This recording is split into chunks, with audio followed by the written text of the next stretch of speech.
Welcome in, everyone, to a new edition of G-Rated. I'm Ken. That is Barbie. We are here to talk about the latest movie that is owning the box office right now, Barbie. Hi, Barbie. Hi, Ken. God bless. I was really actually very excited for this movie before I knew that there was going to be like some actual depth and heart to it. Mm-hmm. And this movie really surprised me and exceeded my expectations in every way. Leah, what did you think of Barbie? I loved it. First of all, I saw it yesterday, and I was on a girls' weekend with my friends. So It was like the perfect thing to do on a girls' weekend. Like I just walked out of that movie feeling so great. I don't know. It was such a feel-good movie. I laughed. I cried. Like I was the same as you. I didn't really have expectations. I was like, oh, this is going to be really fun. You know, great cast, just unique. And yeah, like you said, there was a lot more to it than just, you know, pretty people skating around on roller skates. Yeah, no, I thought it was just kind of going to be a fun but ultimately like vapid movie. Yeah. Like I thought it was just going to be a lot of pretty colors, a lot of funny performances. But Greta Gerwig did a really good job of crafting a movie that has a very clear message, whether you're an adult or whether you're in the younger crowd that's interested in Barbie. And I was just blown away. And the casting in this movie was phenomenal. I mean, like, I want to say the MVP was Ryan Gosling, but like Margot Robbie is the quintessential Barbie. Yes. Like, I thought she played it amazingly well. Absolutely. And it's so funny because, again, I was worried where I was thinking, oh, like Margot Robbie is this, I mean, like perfect person. And it's funny that she was stereotypical Barbie. And I'm glad that they made that distinction because then you saw all the other Barbies and they had diversity. They had size diverse. Like there was a diversity of the Barbie. So that was my concern going in because I was like, okay, like already there's issues with Barbie dolls being this unrealistic standard. And obviously the movie like got into that a lot. And that's what I liked from it. But just on a surface level, you're thinking, okay. And even at one point in the movie, like when the narrator said, like, note to the filmmakers, like, Margot Robbie is not a great person to help make this point. Like, I loved how self-aware it was. Yes. But you're right. She was so perfect as Barbie. Not just the look, but she nailed it. The emotion, like her facial expressions. You can read so much into it. I thought she was, like, I couldn't imagine anybody else in this role. No, she was perfect because at the beginning she nails kind of the innocent optimism of Barbie in terms of what Barbie was meant to be. And then she has this rude awakening as she goes into the real world and, you know, is confronted with sexism and the patriarchy and, you know, even criticisms of her own existence itself as far as being anti-feminist or the pressure it put on women to be these unrealistic, meet these unrealistic standards. And I thought the emotion that she brought, especially in the last half of the movie, as she has this kind of self-actualization journey was really cool. And it just added so much more heart to the movie than I was expecting at all. Yeah. We do got to talk about Ryan Gosling though, because oh my God. The like, I don't, supporting actor in a comedy, I don't know if anybody else is even going to come close to what he did in this movie. Yeah, and it's so funny because Ryan Gosling is, I would say, quintessentially a dramatic actor. He's had some comedic roles that have been really great. Right. But like I laughed so like he and that's the same thing where like Margot Robbie is Barbie, like Ryan Gosling is Ken. And like he is Ken. And oh my God, and as the movie went on, like I was dying in the whole musical number. Like, God. Oh my God. Like, I didn't know he had that in him. No. And it was he was unbelievable. I'm Just Ken is an absolute bop, and it needs to be top of the charts. Do you know that the I Am Kenough sweater is for sale? I found it. Oh, that's going to happen. That might need to be in my I might need that. Yeah, I might need it. As soon as he started wearing that, I just died laughing. Yeah. But everything he did in this movie was so funny. Like, just them riding the horses and him equating horses with the patriarchy at all. Yeah. So funny. The song, the whole beach battle that they had. Oh my gosh. So funny. Him trying to get jobs like like in the real world. Yes. It was so perfectly well done because he's, you know, his character should be unlikable because of all of the patriarchal things that he's introducing to Barbie Land and whatnot and the way he's going about it. but he just brings this like innocence to it that it's so funny. And man, I was blown away by how funny he was, because I knew he was funny. Like, if for those who've seen The Nice Guys or movies like that, like he has the capacity to be really funny, but I just was not expecting him to be so synonymous with the character. And you read all the interviews that he's done about how like the reason he wanted to do this was he saw a Ken face down in the dirt with like a lemon next to him, and he's like, I need to tell his story. He just gets it. But the rest of the casting was great too. Like Michael Cera as Alan. Yeah. Oh my gosh. Great. Amazing. America Ferrera was fantastic in like the mom role. Yeah. Also, the movie was just visually stunning. Oh my gosh. Like pink and bright blues. And it was just a treat for the eyes, I felt like. It totally was. And I like how when they went to the real world, not that it wasn't even diluted. It was just diluted compared to the Barbie land. And I think that's the whole, point. But yeah, it was the costumes as well. Yeah. The set design, honestly, and I read somewhere that the set designers, like Barbie is 23% bigger than like her surroundings. Oh, really? So they designed the set so that she would actually appear a little bit larger than, a little bit disproportionate than, you and like on a bed versus Barbie on her bed was a little bigger. So like there was just so much detail and thought that went into all of it. And as somebody who played with Barbies as a little girl, like I recognized some of those things and some of those sets. And like when they pulled up on the beach and they folded open the little doctor station to treat cat, I was like, I'm pretty sure I had that. Like it folded open. Like it was so nostalgic. And when you think of Barbie, you think of bright pink and bright blue, and you think of those colors. So I just thought they nailed it in that aspect. The way that they would like freeze frame the clothes when she was throwing, or they were throwing them out. Oh my gosh! Like the name of the outfit. That was great. And I felt like at first I was a little confused how Mattel allowed this movie to be made. Yes. But then at the same time, I would see stuff like that and I was like, okay, yeah, they're probably going to make a buttload of money off of this.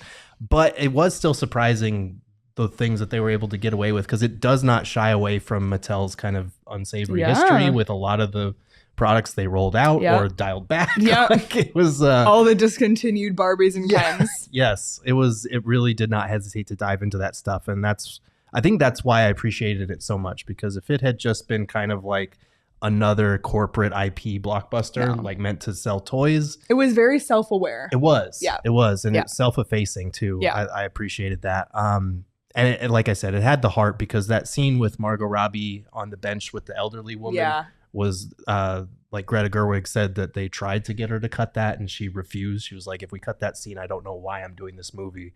And I felt like that just kind of spoke volumes about what she was trying to accomplish, instead of just, make a buttload of money. Yeah.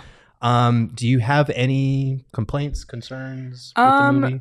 My one thing, and I was thinking on this, because like I walked out and I was like, that was perfect. Yeah. Like that's how I left. And then, you start to think, and on it, like I loved it. And I know there's complaints out there about like how the heavy-handed feminist message and all of that stuff. I am not on that train. I really thought it was great, and I'm sure we'll talk more about it. My one like tiny complaint was I feel like there wasn't enough of a resolution for me with America Ferrera and her daughter's character. Yeah. Like you can obviously see that it brought them together, and like, but the daughter started out as this, grumpy, typical like, teenage girl who's rebelling against, like pushing her mom away, and I understand that. But I just felt like I almost wish they had either like a clear moment or a clear communication moment. Like I felt like I walked away and their story like didn't feel resolved to me, and maybe that was intentional, but just for me, I felt like I needed that. It was kind of put on the back burner.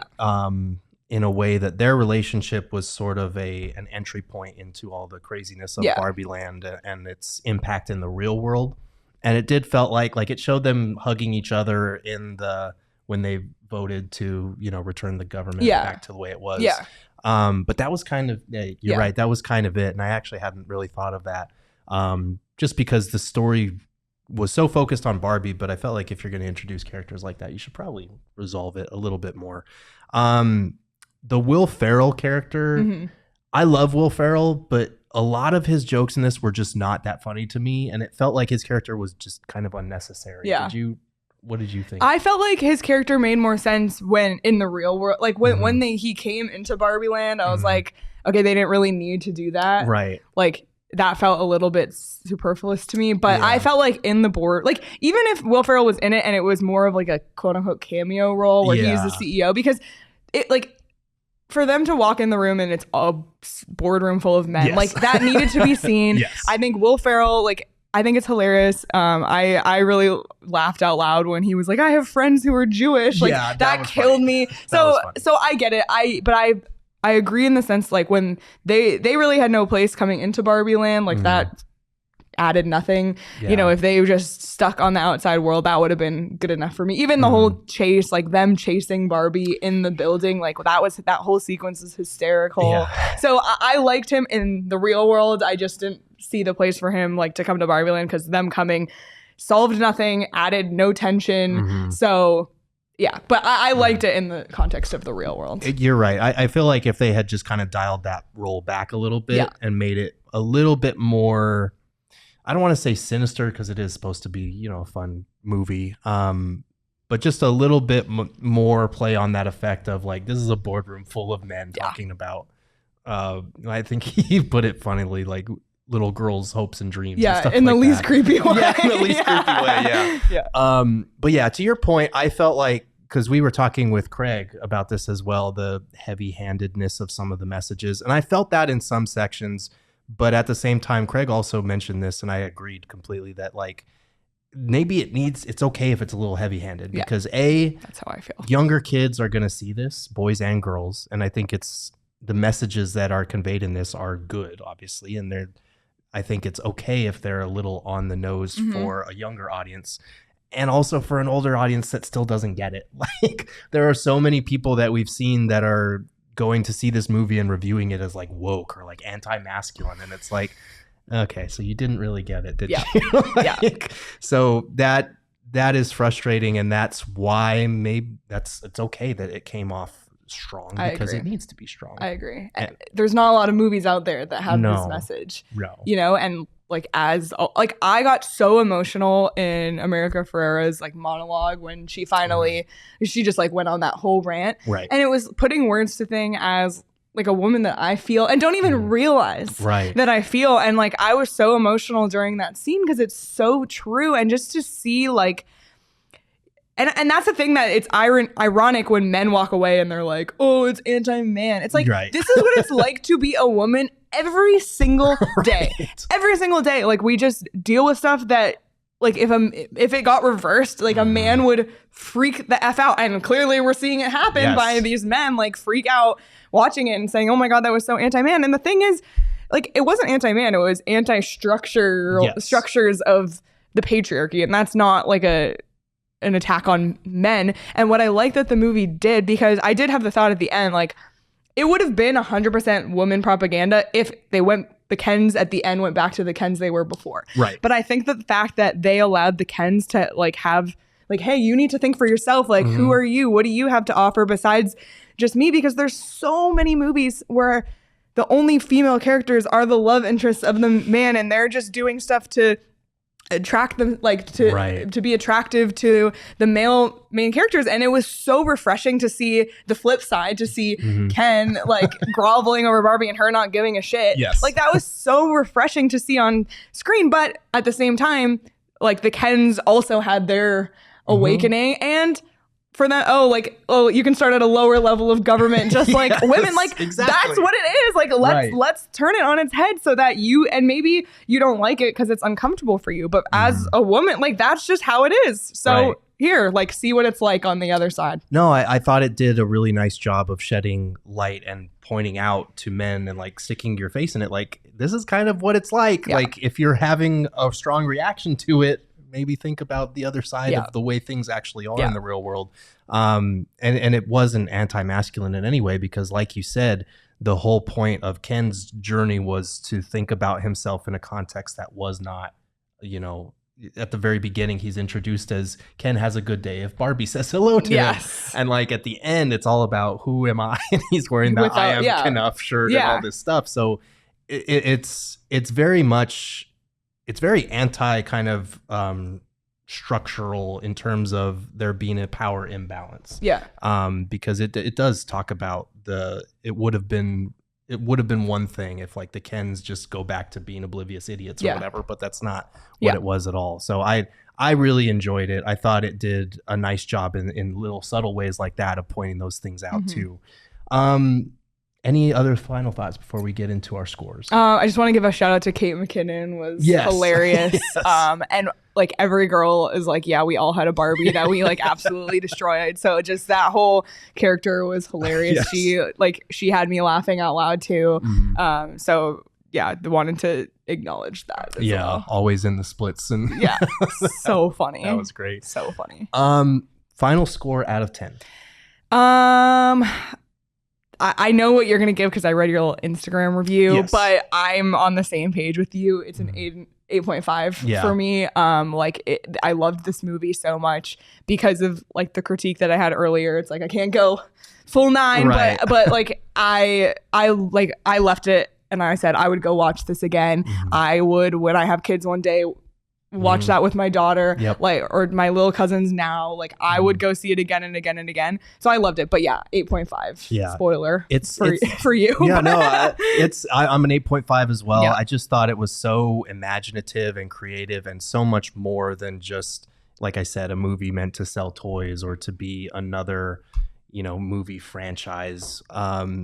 I was really impressed with it, and I was already expecting to enjoy it based on the reviews that I had read and just the trailers. It looked like really good, but it had so much more depth to it than I was expecting, and emotion too. Yes. So I'm going to go 8.5 as well. At the end, when she was talking to Ruth and they were holding hands, and Ruth said, like, a mother's job is to stay still so like a daughter can look back at how far she's come. I was like, like there were shambles. Yeah, like, oh my God. There were just like so many themes of like just girlhood and mothers and daughters, and it's just like, oh my God, I loved it so much. So much fun. Definitely a movie that I don't know what would be in a sequel, but I'm looking forward to it as long as Greta Gerwig is also attached to it. Yes. And everyone else as well. Yeah. But that's going to do it for this edition of G-Rated. You can follow me at Gerald Bourget. You can follow Leah at Leah Merrill. Until next time, keep it G-Rated.